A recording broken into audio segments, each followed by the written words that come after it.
तुम्हालाही या गोष्टीचं कलेक्शन करायला आवडतं का? मला नक्की सांगा. हाय हॅलो फ्रेंड्स, आज सकाळी ब्लॉगची सुरुवात मेडिकलमधनंच झाली.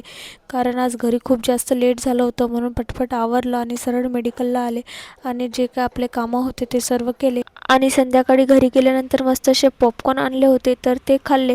त्याच्यानंतर माझी बहीण आता कॉलेजला जाणार आहे, तर तिचं चालू होतं माझी बॅग भरून दे, बॅग भरून दे. तर सर्व काम माझ्यावर लुटून दिलं तिने. एवढे सर्व कपडे होते, त्या सर्वांच्या कपड्यांच्या आधी घड्या वगैरे करून घेतल्या व्यवस्थित छान अशा पद्धतीने. सर्वात पहिल्या घड्या वगैरे करून घेतल्या, त्याच्यानंतर त्या बॅगमध्ये वगैरे अरेंज करायला घेतले आणि मग छान अशी तिची बॅग पूर्ण पॅक करून दिली. आणि तुमचे पण बहीण भाऊ असे असतात का जे फक्त काम असले की चांगले बोलतात आणि एरवी नुसतं भांडत राहतात?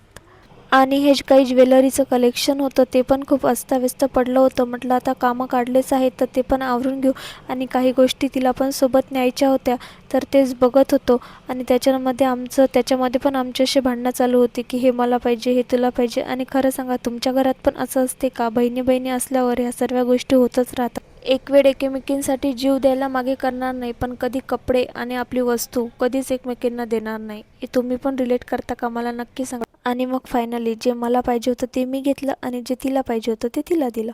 त्याच्यानंतर हे सर्व असं माझं छान असं इयरिंगचं कलेक्शन होतं. तुम्हाला कसं वाटलं मला नक्की सांगा. आणि मला असं ऑक्सिडाईज कलेक्शन करायला खूप जास्त आवडते. आणि त्याच्यानंतर हे आईच्या बांगड्या होत्या, त्या हातात घातल्यावर एवढ्या सुंदर वाटत होत्या ना, खूपच छान. चा व्लॉग कसा वाटला नक्की सांगा, आणि आवडला तर लाईक शेअर सबस्क्राईब करायला विसरू नका. थँक्यू.